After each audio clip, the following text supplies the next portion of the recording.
Rain hammered the windows of St. Adrian's General the night Celyn Hale was carried through the emergency doors, pale as paper, her father's voice cutting through the corridor like a blade. "I want your best physician. Now." Dr. Razor Whitlock did not startle easily. 10 years in medicine had scraped the panic out of her long ago. But something about the girl on the gurney, the way her fingers curled weakly against the sheet, the stubborn set of her jaw even while unconscious, made Razor's pulse do something unfamiliar. She took the chart without a word and got to work.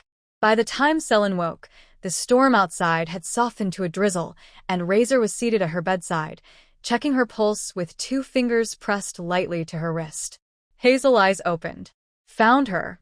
Are you always this serious, doctor?" Razor released her wrist a beat too quickly. "I'm here to make you better, not entertain you." Celyn smiled, weak, but sharp at the edges, like she already knew something Razor didn't. "That's a shame. I could use some entertainment in here." Razor said nothing, but she found, hours later, charting notes in the empty nurse's station, that she couldn't stop thinking about that smile. Days folded into each other. Razor told herself her visits to room 307 were purely clinical, blood work, vitals, medication schedules. But the visits grew longer. The silences between them grew softer. One night, when pain kept Celyn from sleeping, Razor sat with her long past the end of her shift. "Why did you become a doctor?" Celyn asked, watching her in the dim light. "To save lives," Razor said automatically. "That's the answer you give everyone." Celyn studied her, patient as still water. "Asked for yours." Razor was quiet for a long moment. Then, for the first time in years, she told someone the truth. About a sister she couldn't save. About the promise she made in a hospital hallway not unlike this one, that she would never again stand helpless while someone slipped away. Celyn listened without interrupting. When Razor finished, she reached out and laced her fingers through Razor's. Neither of them pulled away. "I'm in trouble," Razor thought, staring at their joined hands like they belonged to someone else. "I'm falling for my patient." She tried to fight it the only way she knew how, with distance. Shorter visits. Clipped sentences. No more sitting at the bedside past midnight. Celyn noticed immediately because Celyn noticed everything. "Did I do something wrong?" "No." "Then why won't you look at me anymore?" Razor had no answer that wouldn't unravel her. So instead, she requested a transfer, asked another physician to take over Celyn's case, told herself it was the responsible thing, the only thing, because Celyn was vulnerable, frightened, dependent on her, and Razor refused to be the kind of doctor who took advantage of that. But before the transfer could go through, Celyn collapsed again, her vitals crashing in the middle of the night. Razor ran. She didn't remember making the decision. One moment she was in the doctor's lounge, the next she was sprinting down the corridor, heart in her throat, thinking one single, unprofessional thought. Not her, please not her. Colonel Hale, waiting outside the room, watched Razor's face as the medical team worked and understood exactly what he was looking at. Not a doctor terrified of losing a patient. A woman terrified of losing the person she loved. He cornered her afterward. In the empty stairwell, his voice low and dangerous. "You have feelings for my daughter." Razor didn't deny it. "Couldn't. I've watched soldiers lie with a gun to their head, doctor. Don't insult me by trying." "I care about her," Razor said finally, quietly, like a confession dragged out under torture. "Then stop. I intend to keep my distance for as long as she's my patient. I would never use that position to." "That's not good enough." Hale's eyes were flint. "I want you gone." Razor met his gaze without flinching, though something in her chest cracked. "That's not your decision to make. It's hers." What Razor didn't know was that Celyn had seen it all along. The lingering glances, the way Razor's steady surgeon's hands hesitated at her bedside, the way she always appeared the instant Celyn was afraid. And Celyn had fallen too. Hopelessly, helplessly, in a hospital bed with Infor in her arm, of all the impractical places to fall in love. When Razor tried, again, to put up walls, Celyn finally cornered her by the window, moonlight cutting silver across the floor between them. You're afraid of my father. No. Then you're afraid of me. Something in Razor's carefully composed expression slipped. I'm afraid of what I want. Celyn stepped closer, close enough that Razor could feel the warmth radiating off her skin, could smell the clean hospital soap and, beneath it, something soft and floral that was simply her. And what do you want? Celyn whispered. Razor's breath caught. Her eyes dropped to Celyn's mouth for half a second, just half a second, before she made herself step back. While you're my patient, she said, voice rough, I won't cross that line. Celyn's eyes shone, not with hurt this time, but understanding. You're not rejecting me. No. You're protecting me. Razor said nothing. She didn't have to. The transfer went through. Dr. Alara Venn, Razor's old friend, her old lover, sharp-witted and effortlessly charming, took over Celyn's care. It should have been a relief. Instead it was torment. Alara made Celyn laugh in the mornings. Alara brought her coffee exactly the way she liked it. Alara sat close, too close, leaning in with the easy confidence of someone who'd never once been told no. Razor watched it all from the far end of the hallway, arms crossed, jaw tight, hating herself for caring, hating herself more for not being able to stop. One evening, she caught sight of Alara leaning in close to say something that made Celyn laugh, really laugh, head tipped back, easy and bright, and Razor turned on her heel and walked away before she could see anything more. She didn't see Celyn's eyes follow her down the hall, didn't see the small, satisfied smile that curved her mouth. The terrifying Dr. Razor gets jealous, Celyn thought, warmth blooming in her chest. Good. It was Razor, sleepless and unable to stay away entirely, who found the inconsistency, a symptom that didn't match the diagnosis, a detail buried so deep in Celyn's chart it had clearly been meant to stay hidden. She dug, and what she found chilled her. An experimental treatment Celyn had received years earlier, funded and buried by a classified military medical program.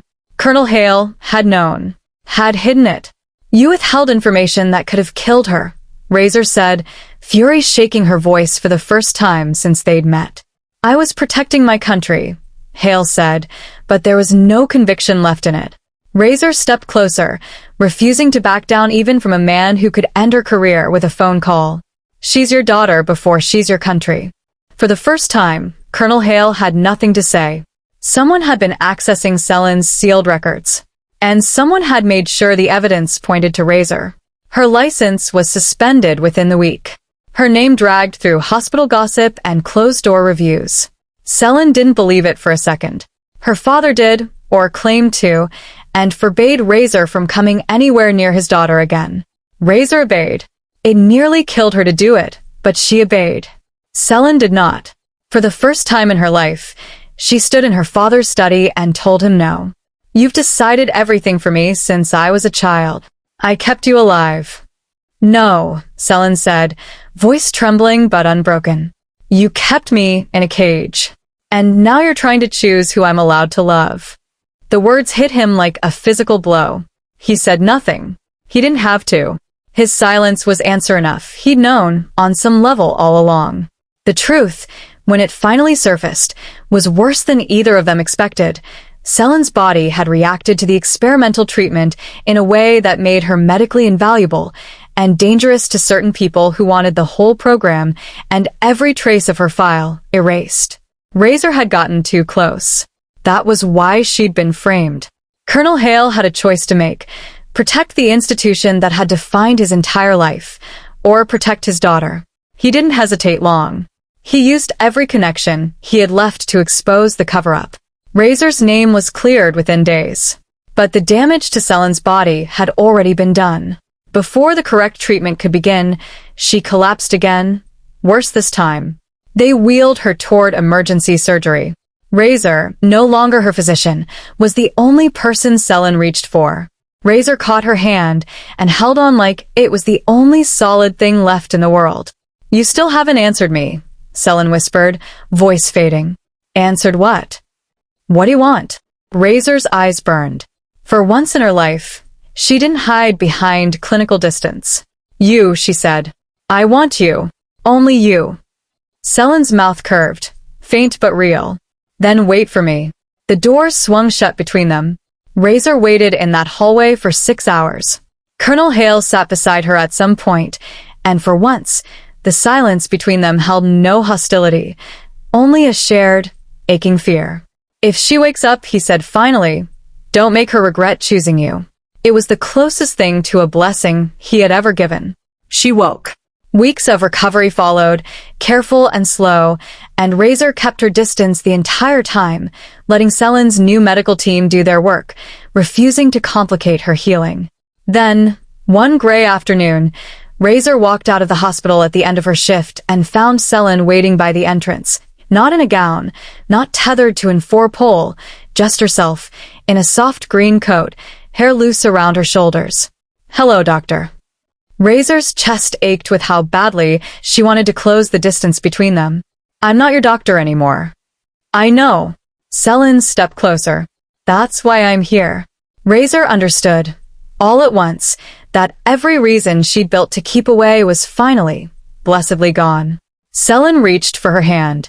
Can I ask you something? Razor nodded, throat tight. Would you like to have dinner with me? For the first time since the night they'd met, Razor smiled. Really smiled, unguarded. Yes. Their first date was, against all odds, disastrous in the most endearing way. Razor, who had once talked a dying man through emergency surgery with steady hands and a steadier voice, could barely order wine without fumbling her words. Celyn found this absolutely delightful and did not let her forget it. Afterward, they walked the wet city streets beneath strings of lantern light, shoulders brushing, laughter easy between them in a way it had never been allowed to be inside hospital walls.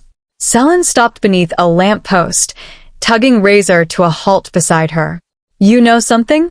What? You never actually kissed me. Razor arched a brow, though her heart was pounding. You were my patient. I'm not anymore. Celyn stepped in, closing the last of the distance, tilting her face up. So, what's your excuse now, Dr. Razor? Razor's hand rose, slow and reverent, to cup her cheek. No excuse left. She kissed her then, soft at first, questioning, and when Celyn's hand slid up into her hair and pulled her closer, the kiss deepened, hungry with everything they'd both been forced to swallow for weeks. Razor felt Celyn smile against her mouth even as she kissed her back fiercely, felt the small, satisfied sound she made low in her throat, and thought, dizzily, that she would happily spend the rest of her life memorizing that sound. They didn't stop until they were both breathless, foreheads pressed together, laughing quietly at nothing at all.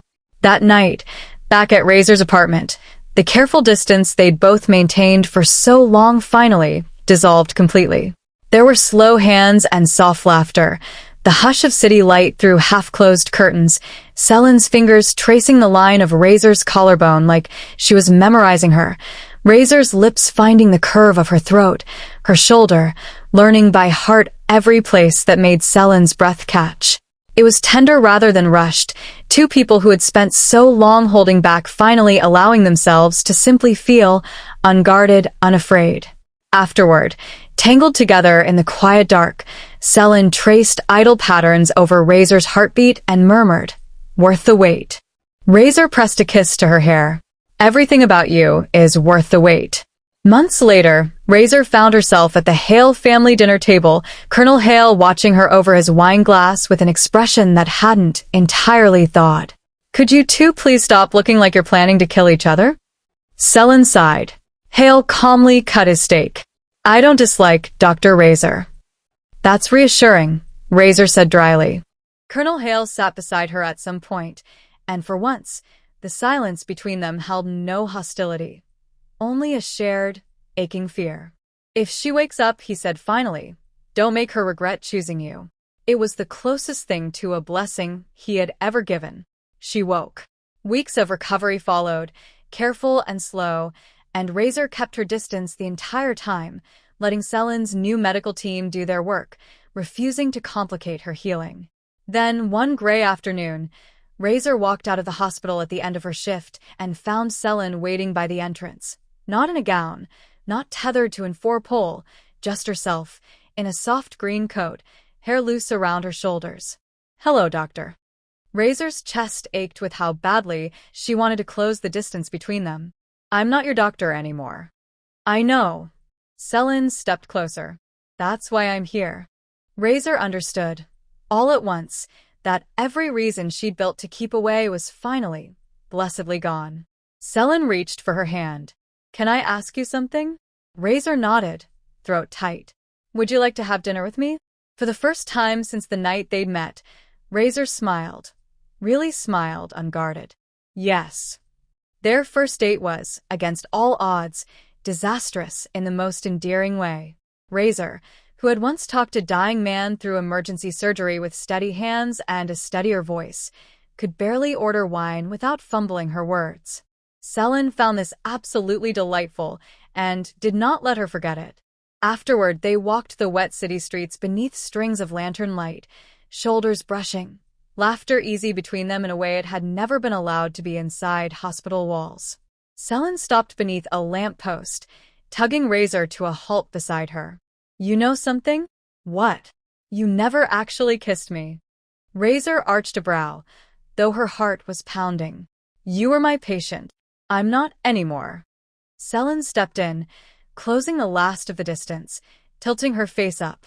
So, what's your excuse now, Dr. Razor? Razor's hand rose, slow and reverent, to cup her cheek. No excuse left.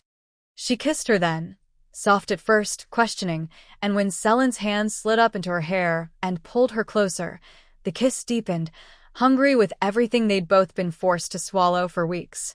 Razor felt Celyn smile against her mouth even as she kissed her back fiercely, felt the small, satisfied sound she made low in her throat, and thought, dizzily, that she would happily spend the rest of her life memorizing that sound. They didn't stop until they were both breathless, foreheads pressed together, laughing quietly at nothing at all. That night, back at Razor's apartment, the careful distance they'd both maintained for so long finally dissolved completely. There were slow hands and soft laughter, the hush of city light through half-closed curtains, Celyn's fingers tracing the line of Razor's collarbone like she was memorizing her, Razor's lips finding the curve of her throat, her shoulder, learning by heart every place that made Celyn's breath catch. It was tender rather than rushed, two people who had spent so long holding back finally allowing themselves to simply feel, unguarded, unafraid.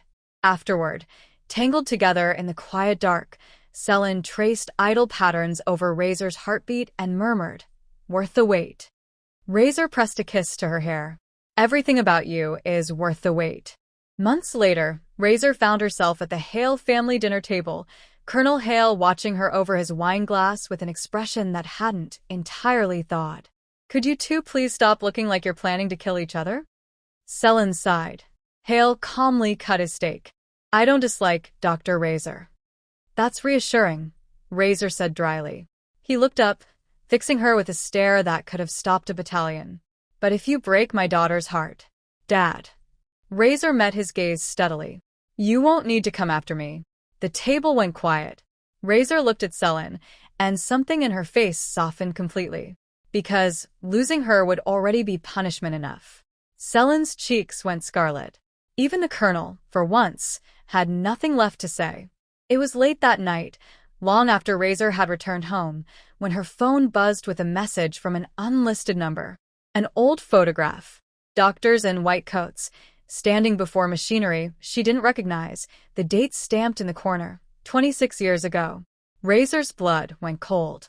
Standing third from the left, unmistakable even after all these years, was her own mother. "Ask your mother what really happened to Celyn." Razor's hand trembled around the phone.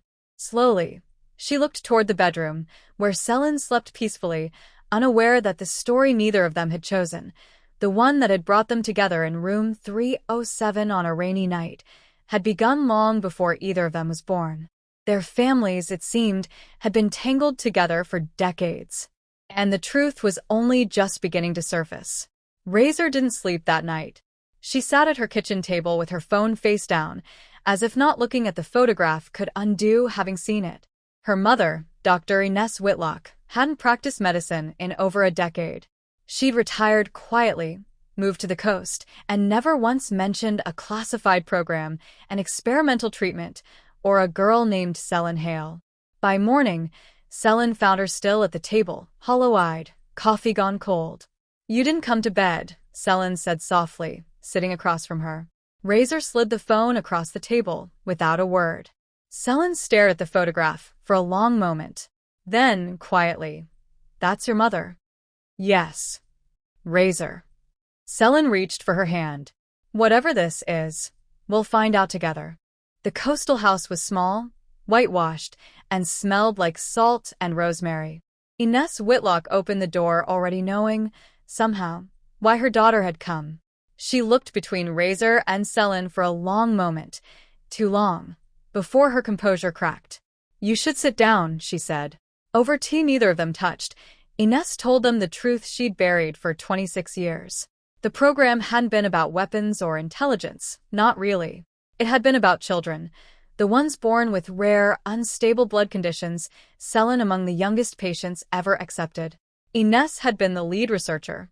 And when she realized the military intended to weaponize what they were learning from those children's bodies, she'd tried to shut it down. "I falsified data," Ines admitted, hands trembling around her cup. "I made it look like the treatment failed in patients where it hadn't. I thought I was protecting them. Protecting her." Her eyes found Celyn's. "I didn't know your case would resurface. I didn't know you'd survive long enough to need it again." Celyn's voice was barely a whisper. "You saved my life. I delayed a truth that was always going to catch up to you," Ines said.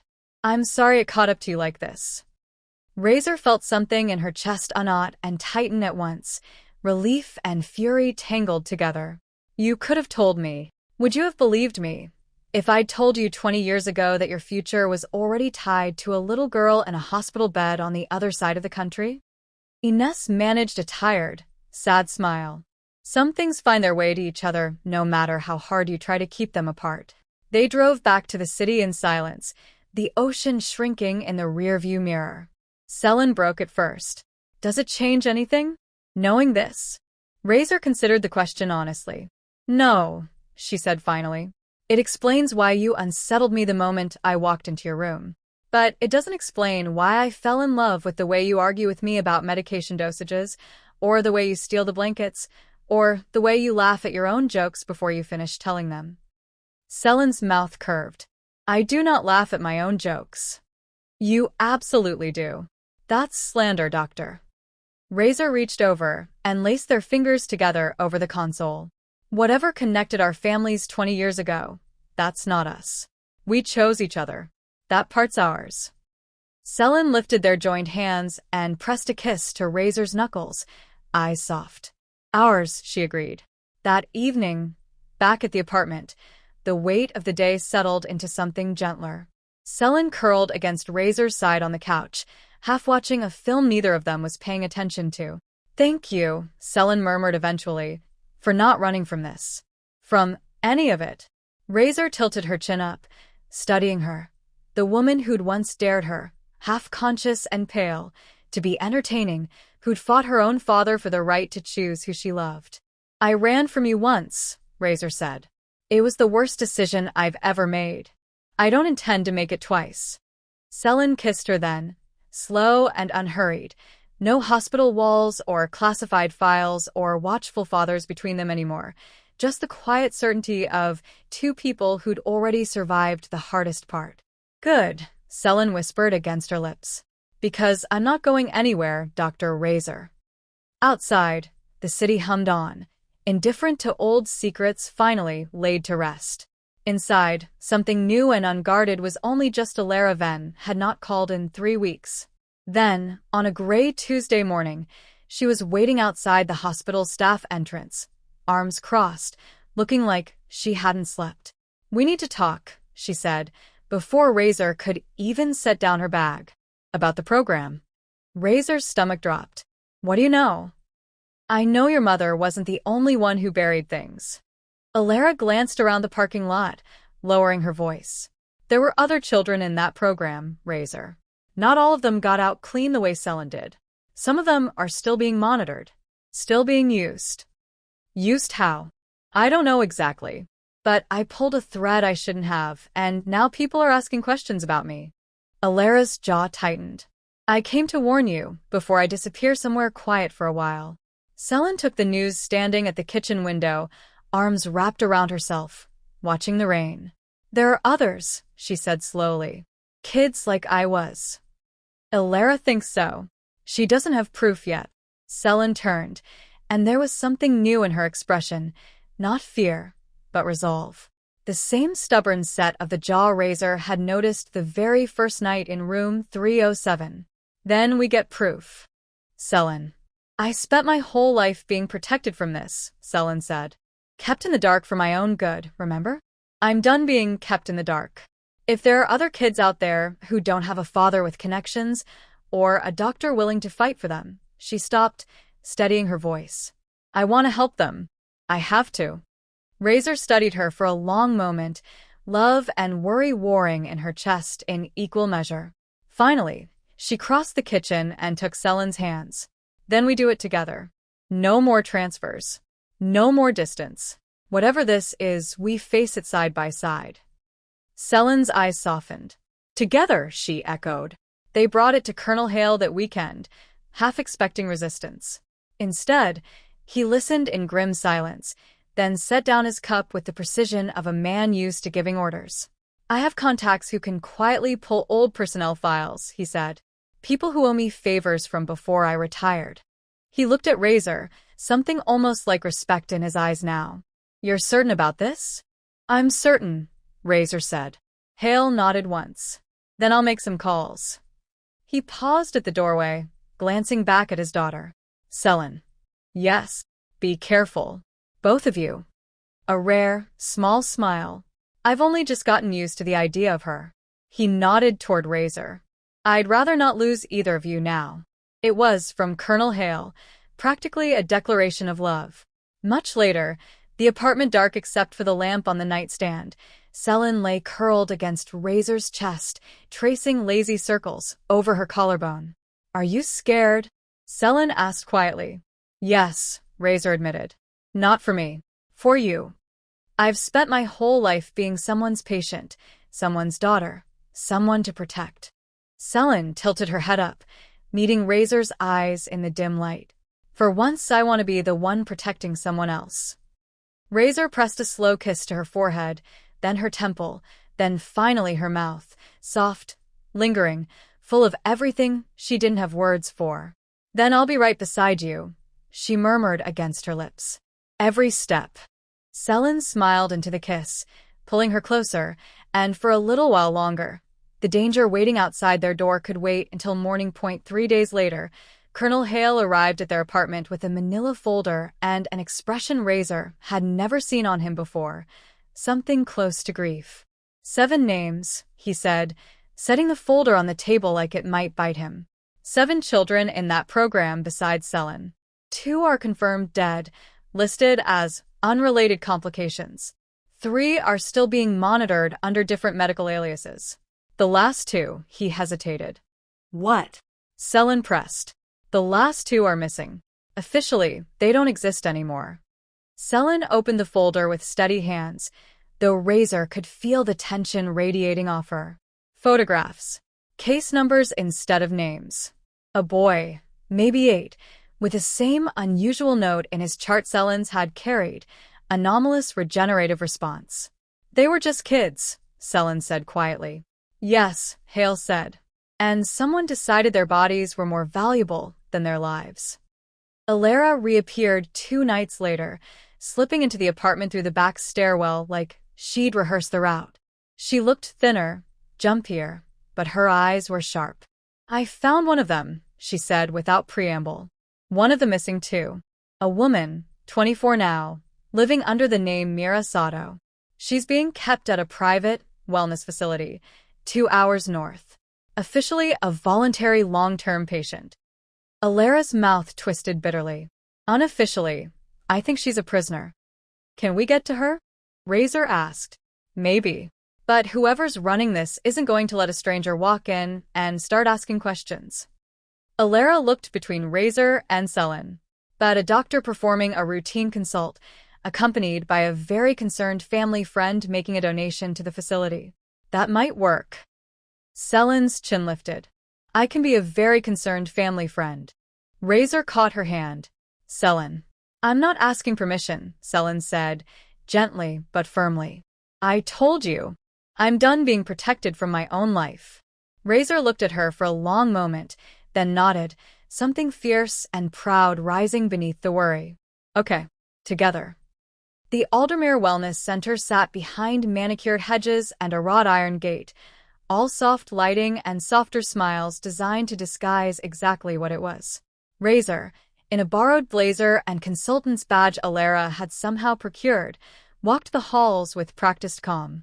Celyn trailed a step behind, playing her part as a donor's assistant flawlessly, warm, distracted, harmless. They found Mira Sato in a sunroom at the end of the East Wing, alone, staring out at a garden she was clearly never allowed to enter. She startled when Celyn sat beside her. I'm not going to hurt you, Celyn said softly. My name's Celyn. I think we might have something in common. Myra's eyes, wary and exhausted, flicked to the small crescent-shaped scar behind Celyn's ear. The same one, Razor realized with a chill, that marked Celyn's own hairline. You were in the program, Mira whispered. Yes. Myra's composure cracked, just slightly. They told me everyone else died. I'm right here, Celyn said, taking her hand. And I'm not leaving you here. It should have been simple. It wasn't. An orderly spotted them near the east exit, radio already rising to his mouth, when Razor stepped smoothly into his path with the icy authority of a woman who had spent a decade running hospital wards. Dr. Whitlock, consulting physician, she said crisply, flashing the badge before he could speak. I need this patient transferred for urgent blood work, cardiac irregularities. If she codes on your watch because you delayed a licensed physician, that's a liability the facilities board will want to discuss with your director personally. The orderly hesitated, radio lowering half an inch. Now, Razor said, in the voice she used when someone's heart was actually stopping. It worked. Barely. They made it to the car with Mira between them, Alara peeling out of the lot before the front doors even opened behind them. Mira slept for 14 hours straight once they got her somewhere safe, a guest room at Colonel Hale's house. Under armed discretion he arranged, without a single question asked. Celyn sat by her bedside for most of it, the way Razor once had for her. Watching, waiting, refusing to leave. When Razor finally coaxed her away near dawn, wrapping a blanket around her shoulders on the back porch, Celyn leaned into her, exhausted and lit up all at once. We did it, Celyn murmured. You did it, Razor corrected softly, pressing a kiss to her hair. I just followed you in. Celyn turned in her arms, looking up at her with something so full it made Razor's chest ache. I used to think I needed someone to save me, Celyn said. Turns out I just needed someone brave enough to stand beside me while I saved myself. Razor kissed her then, slow, certain, tasting of exhaustion and dawn and quiet triumph. For the record, she murmured against her lips, I intend to keep standing there. Indefinitely. Celyn smiled against her mouth. Good. Because there are still 6 more names in that file. The sun was rising over the garden, and somewhere inside, Mira Sato slept safely for the first time in years. The fight wasn't over. But for one long, golden moment, it could wait. The next months moved faster than any of them expected. With Colonel Hale's connections and Alara's research, they tracked down the remaining names in the file one by one.